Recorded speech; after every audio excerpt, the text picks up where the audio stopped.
Bien, mire, ante los acontecimientos inéditos en este 2020 en materia económica en todo el mundo y en particular en México y la severa recesión en la que nos encontramos, continuamente nos preguntan a los especialistas cuáles son los escenarios al salir de la crisis y el tiempo que podría llevarnos recuperar el terreno perdido.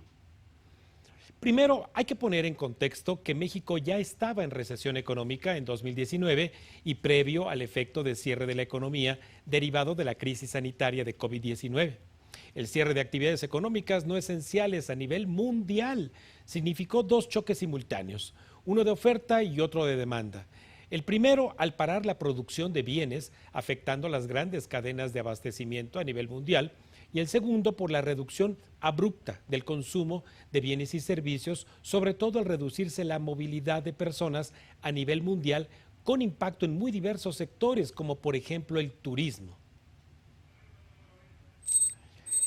Estamos llegando al final del año 2020 con balances económicos no vistos en los últimos 100 años, con mayor desempleo, pobreza, quiebra de empresas y otros daños irreversibles, los cuales analizaremos con un experto en la materia y de quien le comparto una semblanza. Felipe Mesa es licenciado en Economía por el ITAM y doctor en Economía por la Universidad de Minnesota. En 2009 recibió el premio Kenneth J. Arrow Prize for Junior Economist de Berkeley Electronic Press. Ocupó el segundo lugar en el premio Banamex de Economía en 2015. Ha publicado varios artículos en revistas académicas internacionales y arbitradas. Desde 2020 es miembro del Comité de Expertos de México, ¿Cómo vamos? Actualmente es director del Centro de Análisis e Investigación Económica y profesor de Economía en el ITAM, y le encanta dar su clase de Economía Internacional. Doctor Felipe Mesa, te agradezco muchísimo el tomar esta tarde un poquito de tu tiempo para que nos compartas tu conocimiento, sobre todo en materia de escenarios. Se pregunta uno al final del año, bueno, ¿cómo viene el año que viene? Y sobre todo, 2, 3 años son de interés muy buscado por parte de empresarios. Así que, maestro, ¿cómo empezamos por ver el balance hacia el cierre de 2020 y un primer escenario hacia el corto plazo? Raimundo, muchas gracias por la invitación. Mira, sobre 2020, el consenso de los analistas es que vamos a decrecer 9% este año. El consenso se ha estabilizado en ese número. Eh, con el cierre parcial en la Ciudad de México y área conurbada, es posible que el crecimiento sea un poco más negativo, aunque bueno, el efecto sería pequeño porque solamente está habiendo este cierre parcial durante 2 semanas del mes de diciembre, si bien es un mes con muchas ventas. Sí. Digamos, el ambiente sigue siendo de mucha incertidumbre. Si las condiciones en la Ciudad de México no mejor continúa en este nivel alto de más de 10,000 al día, pues es probable que haya un confinamiento parcial un poco más largo y efectos negativos a principios de 2021. Entonces, digamos, yo esperaría que el año cierre con un menos 9%, tal vez un poquito menos, hay un efecto negativo del cierre parcial en zona metropolitana. Sí. Si esto se prolonga, pues entonces habrá un efecto negativo a principios del año que viene. Así entonces Eh, hacia, perdón, maestro. Sobre Sí, escenarios de mediano plazo, sí. Sí, doctor, te interrumpí, discúlpame, hacia el mediano plazo. ok. Mira, recientemente hice un cálculo y Sí. esto fue lo que hice. El Banco de México mide la brecha del producto, que es la diferencia entre un cálculo de la tendencia que lleva la economía y la actividad económica observada. Vemos esta variable en presentaciones del gobernador, en documentos del Banco de México. Cuando esta brecha toma valores negativos, quiere decir que la actividad económica está por debajo de su tendencia. Este año ese indicador pues, ha mostrado valores negativos porque estamos en una crisis muy grave.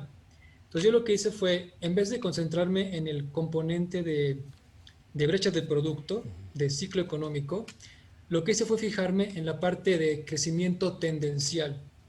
Es decir, observamos el PIB, lo podemos descomponer en dos cosas, brecha del producto o tendencia de crecimiento. Yo, a diferencia del banco, en vez de fijarme en la brecha, me fijé en la tendencia de crecimiento. Eh, Lo calculé con datos, bueno, lo calculé de dos maneras, después hice un promedio, digamos, es un cálculo simple, usando datos hasta 2018, luego hasta 2019, y lo que yo encuentro es un crecimiento tendencial de 1.9%. Este 1.9% anual es bajo comparado con la historia. Estoy usando datos del IGAE, que es un indicador de actividad económica. El IGAE empieza en el 93. El promedio de crecimiento del IGAE entre el 93 y 2018 es 2.5%. Mi cálculo me dice que creceríamos a mediano plazo, es decir, después de 2022, a solamente 1.9%. Ahora bien, a mí me gusta pues comparar mis cálculos con los de otras personas, y una cosa que hice fue mirar la encuesta de expectativas del Banco de México.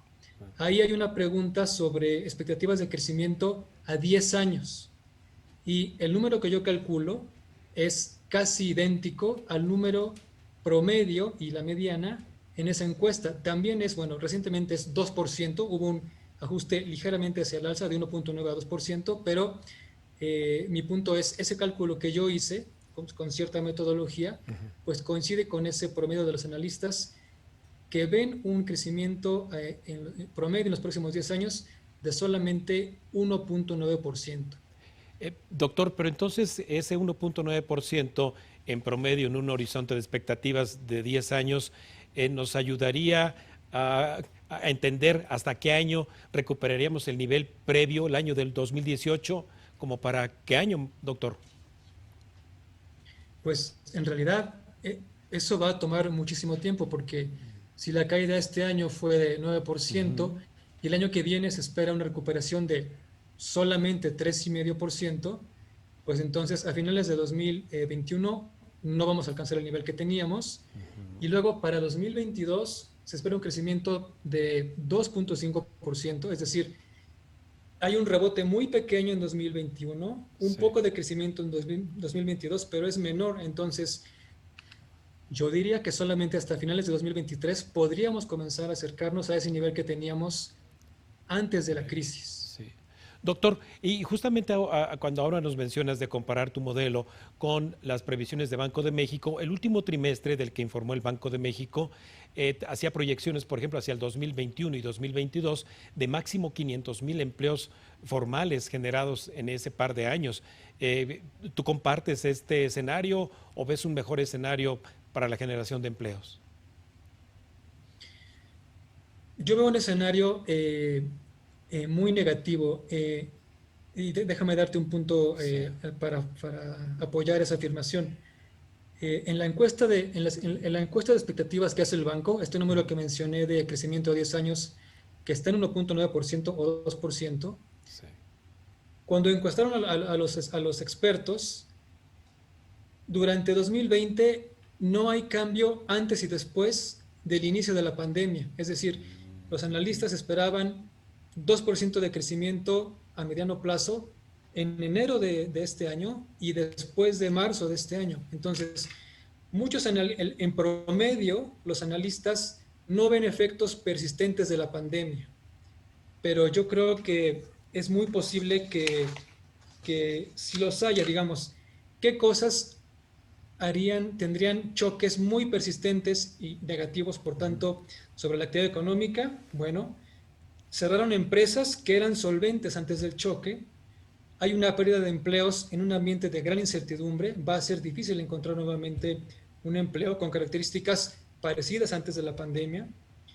Si pensamos en capital humano, hay salida de estudiantes del sistema educativo. Sí. Y bueno, va a haber secuelas médicas de la enfermedad COVID-19. Sabemos ahora que es una enfermedad que en muchos pacientes deja secuelas pues, que son graves. Entonces, yo veo muy posible que haya efectos muy persistentes de la pandemia, pues que retrasen la recuperación durante muchísimo tiempo. Ahora, consistentemente con esta idea mía, la inversión en capital físico no se está recuperando este año. Está estancada por debajo del nivel que tenía antes de la pandemia. En ese escenario, justamente, doctor, sabemos que la inversión productiva en crear esa infraestructura, obviamente fábricas, compras de equipo, etcétera, la suma entre inversión pública e inversión privada en estos 2 últimos años ha venido a menos, y hacia el 2021 y 2022, de verdad, este anuncio que hiciera apenas hace un par de semanas la iniciativa privada de sumarse a través de proyectos pudiera empezar a crear un efecto multiplicador en bien de la inversión, o va a ser muy inercial? Mira, digamos, los montos mencionados en términos absolutos pues suenan muy grandes. Si decimos 250,000 millones de pesos es un número grande, pero es solamente un punto porcentual del PIB. Entonces, digamos, toda inversión física que realice el sector privado pues tendrá un efecto positivo, pero las cantidades en términos del tamaño del PIB son pequeñas. Yo diría, digamos, mi propuesta sería: hay que incentivar de manera muy clara, con reglas claras y certidumbre, a la inversión privada para pues poder sostener un crecimiento, en primer lugar, que volvamos al que teníamos y que después pudiese ser superado. Pero sin inversión sostenida no puede haber crecimiento sostenido, lo necesitamos mucho. Sin crecimiento sostenido, pues se puede poner en riesgo la sostenibilidad de las finanzas públicas. Válgame Dios. Doctor, bueno, pues de verdad que el tener idea, el poder saber hacia dónde apuntan los escenarios de mediano plazo ayudan mucho también a comprometernos en la medida de proteger el empleo, hacer lo posible por generar, obviamente, a nivel empresarial, estrategias, obviamente, de asociatividad, por ejemplo. Doctor, si nos quieres compartir, por favor, en dónde te podemos leer y seguir, por favor, porque este tipo de información es estratégica. Bueno, mira, como mencionaste amablemente en la introducción, soy director del Centro de Análisis e Investigación Económica, que está físicamente dentro del ITAM. Sí. En enero vamos a presentar la nueva página del centro. El centro se llama CAIE, en términos abreviados. Perfecto. Entonces, en la página del ITAM habrá una página del CAIE, y ahí yo estaré subiendo notas de opinión, digamos un análisis un tanto ligero, y notas de investigación, un análisis más profundo sobre temas macroeconómicos de México. Y te seguimos en @analisismacro, doctor Felipe Mesa, como siempre, todos los días. Muy agradecido contigo, te mando un fuerte abrazo y mis mejores deseos porque este fin de año estés muy bien profesionalmente y desde luego también de salud. Igualmente, Raimundo, te agradezco muchísimo la invitación y también mis mejores deseos para ti y para tu equipo. Gracias, doctor. Muy buenas tardes. Bien, pues ahí lo tiene. Los escenarios de mediano plazo apuntan a una lenta recuperación, no solo de actividades de producción, sino también de empleo, atención básica, de salud, educación, movilidad mundial de personas. Antes de ir un breve corte, si nos lo permite, le recordamos nuestras redes sociales de la Agencia Mexiquense de Noticias para que nos siga en Facebook y en Twitter, @AMX Noticias y @Raimundo Tenorio.